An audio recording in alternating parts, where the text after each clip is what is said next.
বন্ধুরা, Pakistan air strike শুরু করতে না করতে ওদিকে ভারতেও চুপচাপ এক গোপন অস্ত্র ঢুকতে চলেছে ডিরেক্টলি ইসরায়েল থেকে, যা কিন্তু রীতিমতো আমাদের দুই প্রতিবেশী পাকিস্তান আর চীনের ঘুম হারাম করে দিয়েছে। কেননা এটা কোনো সাধারণ অস্ত্র নয়, বরং এটা ইসরায়েলের আজ পর্যন্ত সবচেয়ে সিক্রেট প্রজেক্ট বা ব্ল্যাক প্রজেক্ট বলতে পারেন, যার সম্পর্কে কিছুদিন আগে প্রথমবার আমেরিকার পেন্টাগনের একটা নথিতে পাবলিক হয়। ফলে স্বাভাবিকভাবেই কোনো দেশের এতটা সিক্রেট এক প্রজেক্ট যার সম্পর্কে ওই দেশ আজ পর্যন্ত পাবলিকলি স্বীকারই করেন, সেটা অন্য একটা দেশকে গোপনে অফার করা কোনো সাধারণ ঘটনা নয়, বরং এর থেকে পরিষ্কার যে দুই দেশের মধ্যে কোনো গোপন পরিকল্পনা তৈরি হচ্ছে, যা আপাতত পাকিস্তানের ঘুম হারাম করে দিয়েছে। কিভাবে? তো যেমনটা গত ভিডিওতে আপনাদের ডিটেলসে বলেছিলাম, কিভাবে পাকিস্তানের সেনাবাহিনী গত 2-3 দিন ধরে ক্রমাগত প্রথমে ভারতীয় সীমান্তে সিজফায়ার ভায়োলেশন করে ভারতকে উস্কানি দিচ্ছিল এবং তারপরেই এখানে সুবিধা করতে না পেরে ডিরেক্টলি আফগানিস্তানে অ্যাটাক করে দেয়। ফলে এটাকে নিয়েই পাকিস্তানের রিটায়ার্ড অফিসারের দাবি হলো যে কোনো মূল্যে আগামী কিছু সময়ের মধ্যে পাকিস্তান ভারতের সাথে একটা বড় যুদ্ধ শুরু করার প্রবল সম্ভাবনা রয়েছে। ফলে এমন অবস্থায় এটা মোটামুটি নিশ্চিত যে ভারতকে পুনরায় নিজেদের অপারেশন সিঁদুর লঞ্চ করতেই হবে এবং এর জন্য ইতিমধ্যে ভারত কিন্তু প্রিপারেশন নিচ্ছে, যেখানে ইসরায়েল একটা বড় দান চেলেছে। রিসেন্টলি ইসরায়েলের প্রধানমন্ত্রী টুইট করে জানান যে পিএম মোদি আমাদের দেশে নামছে এবং তার ঠিক পরেই মিডিয়াতে একটা খবর আসে, যেখানে দাবি করা হয় ইসরায়েলের সরকার তাদের সবচেয়ে সিক্রেট প্রজেক্ট, যার নাম গোল্ডেন হরাইজন, তা ভারতকে হ্যান্ডওভার করতে রাজি। এটাকে কিন্তু ইসরায়েল বহু বছর ধরে খুবই গোপনে তৈরি করছিল ভবিষ্যতে ইরানের ওপরে অ্যাটাক করার জন্য। এবং কিছু রিপোর্টে দাবি করা হচ্ছে যে অ্যাকচুয়ালি 2024-এ ইরানের ওপর হামলার দরুন অ্যাকচুয়ালি ইসরায়েল এই অস্ত্রই ব্যবহার করেছিল। যদিও এটা 100% কনফার্ম করা মুশকিল, কেননা এখনও ইসরায়েলের সরকার নিজেরা পাবলিকলি এই সমস্ত বলেনি। এটা আমেরিকার পেন্টাগনের রিপোর্টের সামনে এসেছিল। আর সেই সময়ে এই হাতিয়ার এতটা মারাত্মক কাজ করেছিল যা কিন্তু কল্পনার বাইরে। কেননা 2024-এ ইসরায়েল ইরানের ওপরে যে অ্যাটাক করেছিল সেটা নর্মাল অ্যাটাক ছিল না, এটা ইরানের সবচেয়ে গোপন ঘাঁটি নিউক্লিয়ার বেসে হয়েছিল। আর ইরানও তো বোকা নয়, ওরাও ইসরায়েলের হাত থেকে বাঁচতে নিজেদের এই নিউক্লিয়ার বেস পাহাড়ের নিচে একটা গুহার মধ্যে তৈরি করেছিল, যাতে মিসাইল অ্যাটাক হলেও এটা বেঁচে যায়। কিন্তু আমরা সকলেই জানি যে ইসরায়েল লিটারেলি ইরানের ওপর যে মিসাইল ব্যবহার করেছিল সেটা মাটি পেনিট্রেট করে একদম ভেতরে ঢুকে ব্লাস্ট করেছিল, যাতে ইরানের নিউক্লিয়ার সায়েন্টিস্টদের সাথে ওদের পুরো নিউক্লিয়ার বেস, ওদের ক্যাম্প ডিস্ট্রয় হয়ে যায়। তো আশা করি এর থেকে কিছুটা আইডিয়া পেয়েই গেছেন যে ইসরায়েল এই গোপন অস্ত্র কতটা অ্যাকিউরেট আর শক্তিশালী। তো মিডিয়ায় দাবি করা হচ্ছে এই সেম গোল্ডেন হরাইজন মিসাইলকে ইসরায়েল নাকি ভারতীয় ফোর্সের জন্য অফার করেছে। অলদো ভারত সরকার ইতিমধ্যেই $8 বিলিয়ন হাতিয়ার মঞ্জুর করে দিয়েছে, যেখানে ইসরায়েলের একাধিক মিসাইল, তা সে স্পাইস 1000 থেকে শুরু করে লড়া হোক বা আইস ব্রেকার, এমনকি র্যাম্পেজের মতন মিসাইল ভারতেই প্রোডাকশন করা হবে।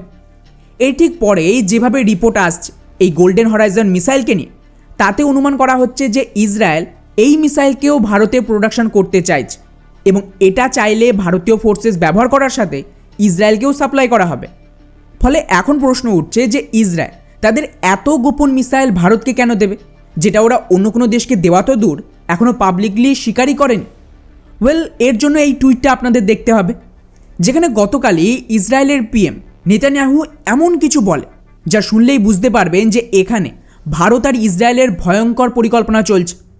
নেতানিয়াহুর দাবি পিএম মোদি জেরুজালেমে পৌঁছলেই ভারত ইসরায়েল মিলে গোটা মিডিল ইস্ট আর তার আশেপাশে একটা অ্যালায়েন্স তৈরি করবে।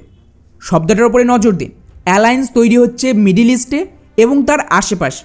এটা ইসরায়েলের প্রধানমন্ত্রী অফিসিয়াল বয়ান দিয়েছে। এবং যারা আমার পুরনো ভিউয়ার তারা তো জানবেন, আমি মোটামুটি বেশ কিছু সময় ধরেই বলে আসছি যে ভারত আর ইসরায়েল মাল্টিপোলার বিশ্বে মিডিল ইস্ট আর ভারত মহাসাগরকে ডমিনেট করবে ইউএইকে সাথে নিয়ে। নর্মালি কিন্তু ভারত কোনো দেশের সাথে অ্যালায়েন্স তৈরি করে না বা এই ধরনের শব্দও ব্যবহার করে না, কিন্তু এখানে হচ্ছে। ফলে স্বাভাবিকভাবেই ইসরায়েল এই অ্যালায়েন্সের আওতায় তাদের টেকনোলজি ভারতকে ট্রান্সফার করবে। ভারত ডিরেক্টলি কোনো কনফ্লিক্টে জড়াবে না মিডিল ইস্টে, ওখানে ডির্যাডিক্যালাইজেশন করার জন্য ইসরায়েল নিজেরা সমস্ত কাজটা করবে, আর এতে সাপোর্টও দরকার। তো হাতিয়ারের সাপোর্ট ভারত থেকে আসবে। এছাড়াও আমাদের ভবিষ্যতে পাকিস্তানের বিরুদ্ধেও সেম ধরনের অ্যাকশান নিতে হতে পারে। যদি পিসফুলি ডিপ স্টেট কাশ্মীর হ্যান্ডওভারে রাজি না হয়, যেটা হবে না আমি গ্যারান্টি, ওরা প্রফিট চাইবে, যা যুদ্ধ না হলে তো সম্ভব না। তো এই ধরনের পরিস্থিতির জন্য এখানে প্রিপারেশন চলছে। এবারে প্রশ্ন হলো যে এই গোল্ডেন হরাইজন মিসাইল ঠিক কতটা শক্তিশালী এবং এতে ভারতের কতটা সুবিধা হবে, বা এটাকে নিয়ে পাকিস্তান চায়না এতটা আতঙ্কে রয়েছে কেন? ওয়েল দেখুন, এই মিসাইলের সম্পর্কে খুব বেশি ডিটেলস পাবলিক নেই, তবে যেটুকু রয়েছে তাতে বলা হচ্ছে এটা এক ধরনের এয়ার লঞ্চড ব্যালিস্টিক মিসাইল, অর্থাৎ এটা যুদ্ধবিমান থেকে ফায়ার করা হলেও এগুলোর রেঞ্জ যেমন অনেক বেশি হবে, তেমনি এটা ব্যালিস্টিক ট্র্যাজেক্টরিকে ফলো করে চলবে, যাতে একে ধরা মুশকিল। তবে সবচেয়ে বেস্ট পার্ট, যার জন্য চায়না বা পাকিস্তানের মতন দেশ এটাকে নিয়ে আতঙ্কে রয়েছে, তাহলে এর রেঞ্জ। যেহেতু এটা ব্যালিস্টিক মিসাইল, তো স্বাভাবিকভাবেই ক্রুজ মিসাইলের তুলনায় এর রেঞ্জ অনেক বেশি হবে। রিপোর্ট বলছে ইসরায়েল বেসিক্যালি নিজেদের অ্যারো অ্যান্টি ব্যালিস্টিক মিসাইল সিস্টেমকে পরীক্ষার জন্য একটা বিশেষ ধরনের মিসাইল তৈরি করেছিল, যার নাম সিলভার স্প্যার। এর বিশেষত্ব হলো ইসরায়েল চেয়েছিল এমন একটা মিসাইল বা টার্গেট মিসাইল তৈরি যা ইরানিয়ান মিসাইলকে মিমিক করবে, এবং এটাকে ইসরায়েল শত্রুর ব্যালিস্টিক মিসাইল হিসেবে নিজেদেরই এয়ার ডিফেন্সের বিরুদ্ধে ব্যবহার করবে, এটা টেস্টের জন্য। তাই ইরানের মিসাইলকে মিমিক করার জন্য এর রেঞ্জ মোটামুটি 2000 কিলোমিটারের আশেপাশে রাখা হয়েছিল। তো সেম সিলভার স্প্যারো মিসাইলের উপর বেস করে এই গোপন গোল্ডেন হরাইজন মিসাইলকে তৈরি করা হয়েছিল। সেক্ষেত্রে এর রেঞ্জও মিনিমাম 50% কম হলেও 800 কিলোমিটারের বেশি তো হবে।